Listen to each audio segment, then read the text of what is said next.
ప్రపంచమంతా ఎదురు చూస్తున్నటువంటి రామ మందిర ముహూర్తం అనేది దగ్గర పడుతోంది. భవ్య దివ్య నిర్మాణానికి సంబంధించినటువంటి వేడుకకి అయోధ్య నగరం అంతా సమాయత్తమైంది. ఇందులో భాగంగానే ఐ డ్రీమ్ న్యూస్ చేరుకుంది అయోధ్యాపురికి.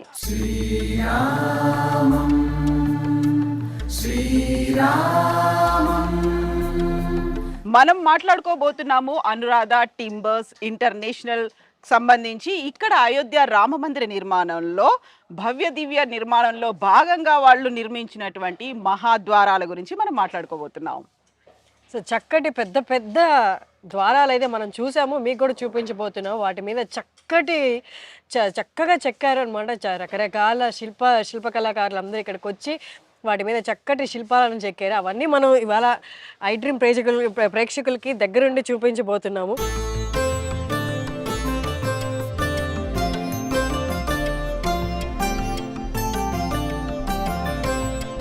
రామాలయ నిర్మాణం అనేది కంప్లీట్ గా ఉత్తర భారతదేశ నిర్మాణ శైలిలో కనిపిస్తుంది. నాగరా నిర్మాణ శైలి మనకి దక్షిణ భారతదేశానికి సంబంధించి చూసుకుంటే ద్రవిడియన్ కల్చర్ అనేది ఎక్కువ కనిపిస్తే, రామాలయ నిర్మాణం అంతా నాగరా శైలిలో నిర్మించారు. ఎట్ ద సేమ్ టైం మహాద్వారాలు కూడా అదే నిర్మాణ శైలిలో కనిపించడం ప్రత్యేకత. ఇక్కడ ప్రస్తుతం మనం ఉన్నటువంటి అనురాధ టింబర్స్ ఇంటర్నేషనల్ రామ జన్మభూమి అయోధ్యకు సంబంధించినటువంటి మహాద్వారాల గురించి మాట్లాడుకుంటే, ఫస్ట్ అనురాధ టింబర్స్ అనగానే మాకు యాదగిరి గుట్టలో నిర్మించినటువంటి మహాద్వారాలు అక్కడ అద్భుతంగా అంత వైభవంగా కనిపించాయి. ఇమ్మీడియట్గా అక్కడి నుంచి అయోధ్యకు వచ్చేసారు మీరు. సో ఒకటి దక్షిణ భారతం, ఇంకొకటి ఉత్తర భారతం, అండ్ రెండు డిఫరెంట్ స్టైల్స్ ఉన్నాయి. మీరు మహాద్వారాల్ని నిర్మించడం ఆల్మోస్ట్ 44 ద్వారాలు అనుకుంటాను కదా. శ్రీ యాదగిరి గుట్ట లక్ష్మీ నరసింహ స్వామి వారి తలుపులు చేసిన ఆ స్వామివారి ఆశీర్వాదం వల్లే మమ్మల్ని లక్ష్మీ నరసింహస్వామి అయోధ్యకు పంపించారని మేము ఫీల్ అవుతాం. ఆ భగవంతుడు అనుగ్రహం వల్లే మాకు ఇంత అవకాశం వచ్చింది. మీ వంటి వారు హైదరాబాద్ నుంచల్లా అయోధ్య వచ్చి మమ్మల్ని ఇక్కడ ఇంటర్వ్యూ చేయటం కూడా ఆ రాములు వారు ఆ నరసింహస్వామి ఆశీర్వాదం అనే అనుకుంటున్నాము.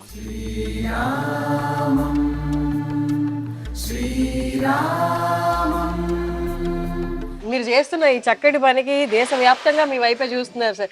ఎలాంటి రామరాజ్యంలో బిల్డ్ అయిపోతున్న ఈ టెంపుల్ కానీ ఈ శిల్పకళాకారులు చేస్తున్న పని కానీ ఎలా ఉండబోతుందని ప్రపంచం అంతా మీ వైపే చూస్తున్నారు. అందులో భాగంగా మేము వచ్చాము. మీరు అన్నట్టు ఇది దైవాశీస్సులు. ఎగ్జాక్ట్లీ. యాక్చువల్గా అక్కడి నుంచి ఇక్కడికి అయోధ్యకి రావడం, రామ జన్మభూమికి రావడం, రామ మందిర నిర్మాణాన్ని చూడడం, ప్రారంభోత్సవం, ఇవన్నీ అదృష్టం ఉంటే తప్ప కాదు. రాముడు పిలిస్తే తప్ప ఇక్కడికి రామనుకుంటాం. బట్ మీరు ఇందులో ఈ ఒక మహద్భాగ్యంలో 1000 ఏళ్ల పాటు నిలిచి ఉండేటువంటి నిర్మాణంలో మీరు భాగస్వాములు అయ్యారు. మాకంటే మించిన అదృష్టం మీది కదా. సార్ చెప్పండి సార్, అంటే ఈ 44 ద్వారాలు అని చెప్పారు. 44 ద్వారాలు ఇంక్లూడింగ్ గర్భగుడి కూడానా?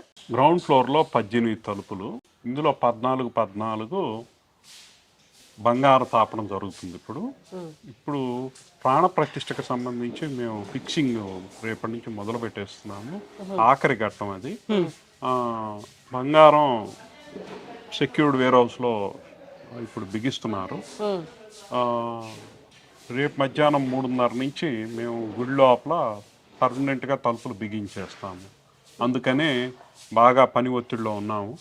అయితే శ్రీరాములు వారికి కావలసిన అన్నీ కూడా సమయానికి అందుతున్నాయి. అది గొప్ప విషయం. మాకు వచ్చిన అతిపెద్ద ఛాలెంజ్ ఏంటంటే చాలా తక్కువ సమయంలో మేము ఇంత పని చేయాల్సి వచ్చింది. చేయగలిగాము. స్వామివారి ఆశీర్వాదం వల్ల రేపు మేము సక్సెస్ఫుల్గా బిగించేస్తే మాకు చాలా మీరు అనుకున్న పని విజయవంతంగా రాములవారి ఆశీస్సులతో. సార్ అయితే మనకి ఇక్కడ వెనక కనిపిస్తుంది కదా, ఈ పర్టికులర్ తలుపు ఎక్కడ ఫిట్ చేయబోతున్నారు సార్ టెంపుల్లో?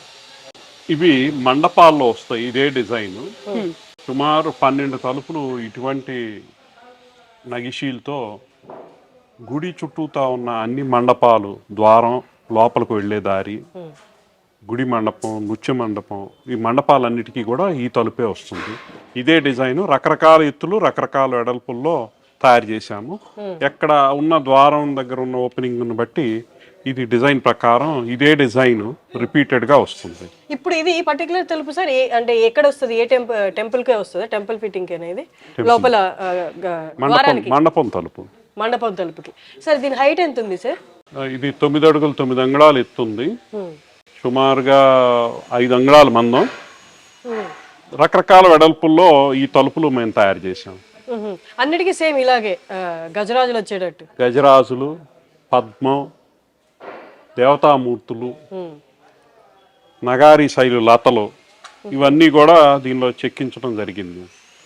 సార్ మనం మామూలుగా చూస్తే అప్పటి కాలంలో ఇదే ఈ హైట్లో ఒకటి చెక్కాలి అంటే, తలుపు చెక్కాలి అంటే నాకు తెలిసి సంవత్సరాలే పట్టుండొచ్చు. కానీ ఇప్పుడున్న టెక్నాలజీతో నాకు తెలిసి కొంచెం త్వరగానే అయి ఉండొచ్చు. బట్ ఎంతమంది శిల్పకారులు ఇది చెక్కారు, ఎంత టైం పట్టింది సార్? టెక్నాలజీ ఏం వాడలేదండి ఇందులో, పూర్తిగా చేత్తోనే చెక్కడం జరిగింది. ఇదంతా కూడా చేత్తో. అయితే మాకున్న హ్యాండ్ టూల్స్, మోడర్న్ ప్లేనర్స్, ఇటువంటి వాటితో మేము మిగతా వర్క్ అంతా కూడా స్పీడ్గా చేయగలిగాము. ఒక చెక్కడంకి వచ్చేసరికి ఇటువంటివన్నీ కూడా చేత్తో చేయవలసిందే. అదంతా కూడా మా మహాబలిపురం, కన్యాకుమారి టెంపుల్ కార్వర్స్ అంతా కూడా చేత్తోనే చెక్కారు. అందుకే మాకు ఒత్తిడి. బట్ షిఫ్ట్ సిస్టంలో 24 గంటలు పనిచేసి దీన్ని అంతా ప్లాన్ డివిజన్ అంతా చేసుకొని సమయానికి పూర్తి చేయగలిగాము. అదే పెద్ద రికార్డ్. ఇందులో ఎంతమంది ఇన్వాల్వ్ అయి ఉంటారు సార్ శిల్పకారులు? సుమారుగా 60 మంది కార్పెంటర్లు, కార్వర్లు, పాలిష్ టీము, లాజిస్టిక్స్ టీము, మళ్ళీ మా ఇదంతా సూపర్వైజ్ చేయడానికి అందరూ కలిపి టీం వర్క్. ఇది 24/7. ఎన్నేళ్ళు సార్? ఎన్నేళ్ళ వరకు? జూన్ నుంచి మొదలు పెట్టాము. ఇప్పుడు రేపటికి మేము ఫిట్ చేయటం మొదలు పెడితే అప్పుడు ఫస్ట్ స్టేజ్ అవుతుంది. ఇంకా చాలా చేయాలి, ఇంకో సంవత్సరం పని ఉంటుంది. సో రామ్ మందిర నిర్మాణం అనేది, మందిర కన్స్ట్రక్షన్ అంతా ఒక 1000 ఏళ్ల పాటు ఉండేలా నిర్మించారు అంటే సేమ్ మహాద్వారాలు కూడా 1000 ఏళ్ల పాటు ఉండాలి. సో అందులో మీరు తీసుకున్నటువంటి జాగ్రత్తలు ఏంటి? పర్టికులర్గా ఇలాంటి కొంచెం ఫిల్ చేయడానికో లేకుంటే వాటి లప్పం వర్క్ అనేది ఉంటుంది, అది యూస్ చేయలేదు. At the same time only wood మీద బ్రాస్ అండ్ గోల్డ్, అంతే కదా? సో స్టీల్ లేదు, ఎక్కడ ఐరన్ అయితే కనిపించలేదు. సో వ్యూవర్స్ కోసం ఇక్కడ ఇది ఉందంతా బ్రాస్ పెట్టారు అండ్ లోపల కనిపిస్తున్నటువంటి మేకులు కూడా బ్రాస్తో ఉన్నవే, ఎక్కడ స్టీల్ కానీ ఐరన్ కానీ యూస్ చేయలేదు.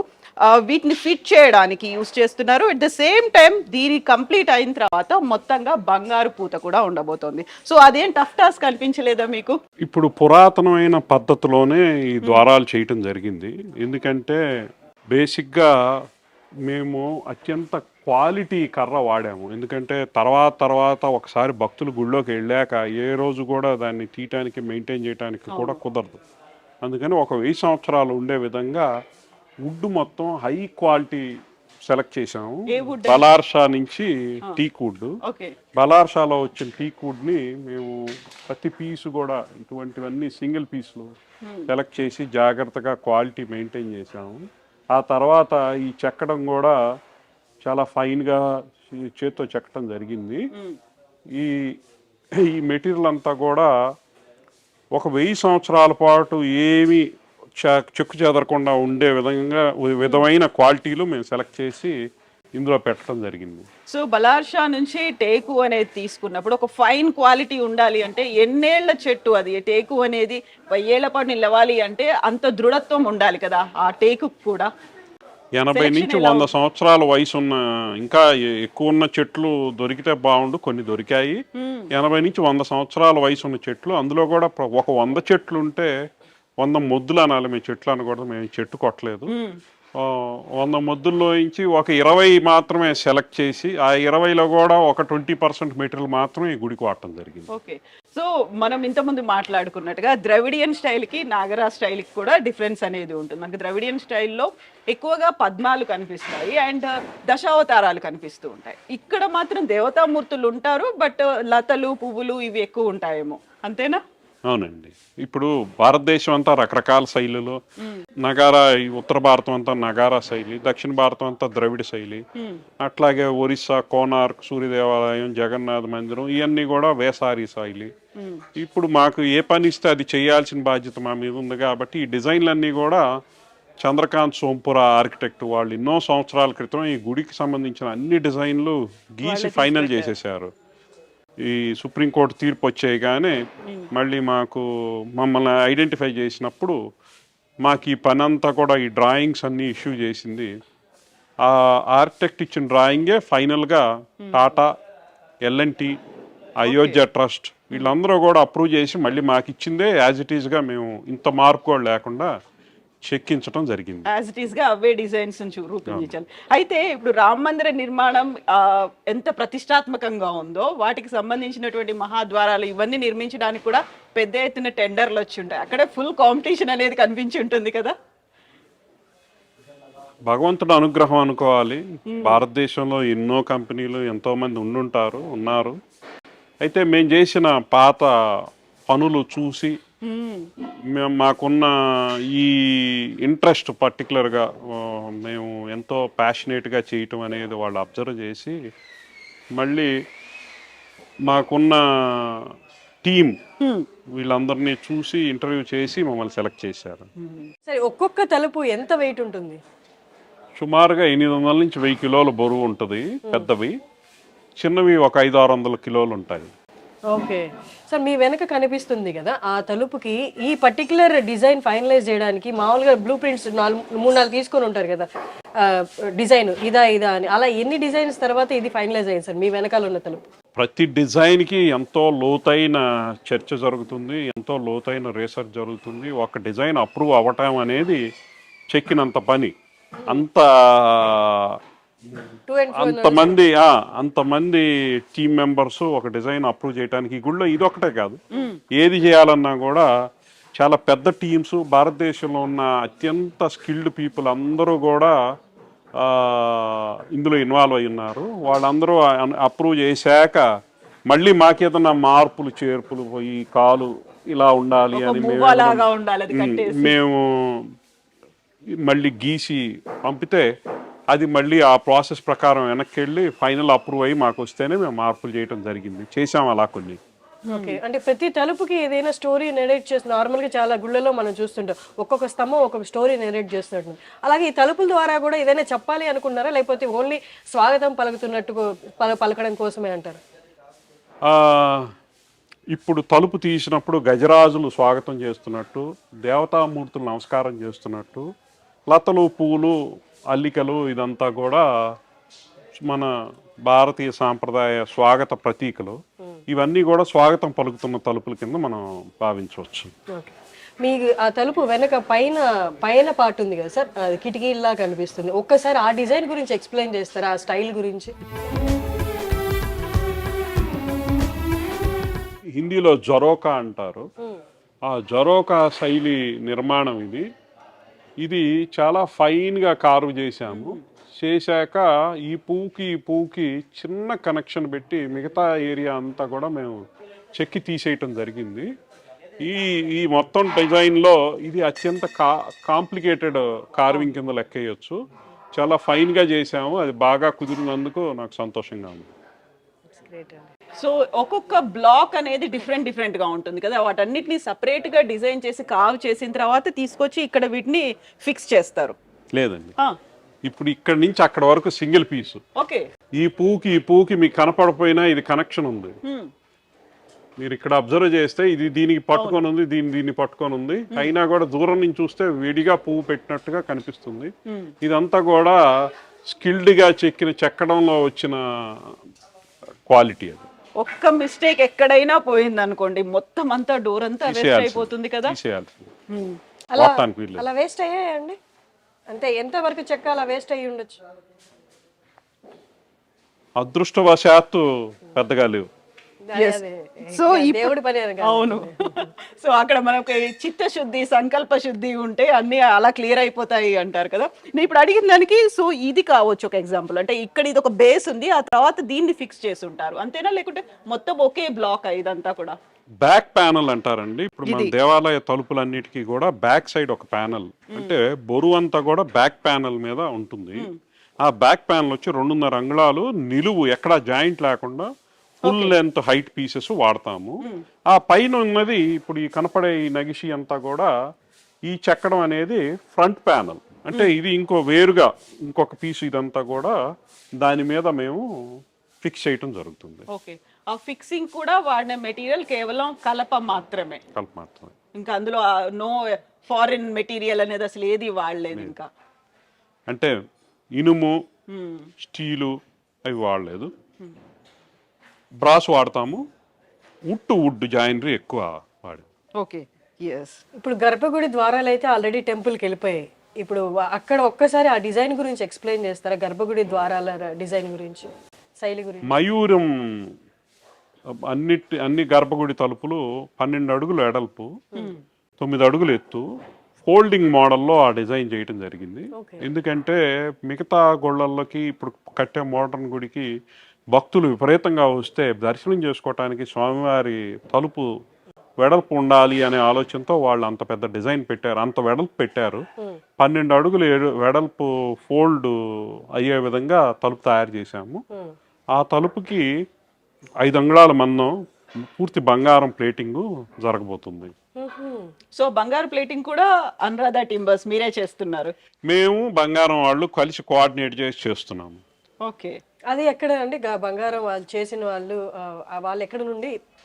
ఇప్పుడు ఫుల్ గుడి లోపల మీడియా అన్ఫార్చునేట్లీ నాట్ అలౌడ్. గుడి లోపల సెక్యూర్డ్ రూమ్ లో పని జరుగుతుంది. నేను ఇప్పుడు ఈ ఇంటర్వ్యూ అవగానే అక్కడికి వెళ్ళబోతున్నాను. సో బంగారు ప్లేట్ చేస్తున్నారు కదా, ఆ ప్లేటింగ్ అంతా ఎక్కడి నుంచి వచ్చారు వాళ్ళు? తెలుగు రాష్ట్రాల నుండా లేకపోతే ఎక్కడి నుండా? వారు ఉత్తర భారతదేశం వాళ్ళు, తనిష్కో కంపెనీ అనుకుంటాను, లేదా వారికి సంబంధించిన వాళ్ళు అది మానిటర్ చేస్తున్నారు. Okay okay. అది బరువు ఎంత ఉంటుంది సార్? గర్భగుడి ద్వారాల బరువు ఎంత ఉంటుంది? ఒక్క గర్భగుడి వరకు సుమారు 1000 నుంచి 1500 కిలోల బరువు కలపతో కలిపి ఉండొచ్చు. అందులో బంగారం ఎంత వాడతారో నాకు కరెక్ట్గా తెలియదు. ఓకే. ఆ కలప సపరేట్గా గర్భగుడి కాబట్టి అదేమైనా స్పెషల్గా ఎక్కడి నుంచి తెప్పించారా, లేకపోతే ఇప్పుడు మనకు వచ్చినవన్నీ కలప వచ్చిన దగ్గర నుంచి అది కూడా వచ్చింది? ఇదే కలపండి, కానీ సెలక్షన్ చేసేటప్పుడు చాలా చాలా ఫైన్గా సెలెక్ట్ చేసాము. కార్వింగ్లో కూడా చాలా సమయం బట్టే లోతైన ఫైన్ కార్వింగ్ చేసాం గర్భగుడికి. బట్ ఇంత చెక్క దొరకడంలో అంటే తీసుకురావడంలో ఎక్కడైనా తక్కువ అవ్వడం కానీ అలా ఏమైనా జరిగిందా సార్? దొరకపోవడం ఇబ్బంది పడుతున్నామండి. కలప కావాల్సినంత దొరకట్లేదు. అది కొంచెం లేట్ అవటానికి కారణం కూడా అదే. Okay okay. మనం ఇందాక మీరు చెప్పినట్టు ఎక్కడి నుంచి సార్ తీసుకొచ్చి? బలాషా నుంచి కాకుండా ఇంకేదైనా చోట్ల నుంచి తీసుకొచ్చారు? అది central building research institute, forest research institute Dehradun వాళ్ళందరూ కూడా సెలెక్ట్ చేసిన వుడ్ అది. ఇక్కడ ఏది కూడా అంతమంది ఇన్వాల్వ్ అవ్వంది జరగదు. సో ఇప్పుడు మేము కలప అయితే అక్కడి నుంచి తీసుకొచ్చారు, మీరు హైదరాబాద్ నుంచి వచ్చారు. దెన్ వాట్ అబౌట్ ఇక్కడ ఉన్నటువంటి కళాకారులు? వాళ్ళు కొన్ని నెలల నుంచి వర్క్ చేస్తున్నారు, వాళ్ళు ఎక్కడి నుంచి వచ్చారు? వీరందరూ కూడా తమిళనాడుకు చెందిన కన్యాకుమారి, మళ్ళీనేమో మన రామేశ్వరం ఈ ప్రాంతాల నుంచి వచ్చారు. వాళ్లే యాదగిరి గుట్టకు కూడా వాళ్లే పనిచేశారు. మా కంపెనీ తరపున వీళ్ళు ఎన్నో సంవత్సరాల నుంచి మేము చేసే అన్ని పనుల్లో ఇదే టీం ఇన్వాల్వ్ అయి ఉన్నారు. Okay okay. So first Yadagiri Gutta, తర్వాత అనంత పద్మనాభ స్వామి అండ్ రాముల వారు ఉన్నారు. సో నెక్స్ట్ ఏంటి అంటే ఆల్రెడీ భగవంతుడు ఎక్కడ పంపితే అక్కడికి వెళ్తాం. సో ఇప్పటికైతే ఏం లేదు, జస్ట్ వెయిటింగ్ ఫర్ భగవంతుడి ఆజ్ఞ. ఇంకా ఇక్కడ పని ఉంది కదా, ఇంకా అవ్వలేదు. మేము సగంలో అయిందంతా కేవలం ఒక ఫస్ట్ ఫ్లోర్, గ్రౌండ్ ఫ్లోర్ మాత్రమే, ఇంకా 2 ఫ్లోర్లు ఉన్నాయి. ఇంకా సంవత్సరం పని ఉంది. సో 3 అంతస్తుల్లో నిర్మాణంలో ఇంకా సంవత్సరం అయితే కంటిన్యూ చేయాలి. చుట్టుపక్కల బిల్డింగ్స్ కూడా ఉన్నాయి కదా, పర్కోట, అచ్చగా ఈ డిజైనే కాకుండా నార్మల్ తలుపులు కూడా మేము చేస్తున్నాం. ఓకే. గుడితో పాటు నగరంలో కూడా చాలా మార్పులు జరగబోతున్నాయి. దాంట్లో మీ వర్క్ గురించి, మీ పార్టీ గురించి చెప్పరా? ఈ గుడికి సంబంధించిన పిల్గ్రిమేజ్ ఫెసిలిటీ సెంటర్లు, తర్వాత వారికి కావాల్సిన ఏ పని అయినా కూడా కలపకు సంబంధించిన వర్క్లు మాకు అప్పచెప్పిని మేము చేస్తున్నాం. Thank you so much Sharath గారు, thank you and best wishes. And thank you so much. ఇంత పెద్ద మహాద్వారాన్ని, 1000 ఏళ్ల పాటు నిలిచి ఉండేటువంటి ద్వారాన్ని రామయ్య కోసమే కాదు అందరి భక్తుల కోసం కూడా తయారు చేసినందుకు thank you so much and best wishes to you అండి. Thank you. శ్రీరామ్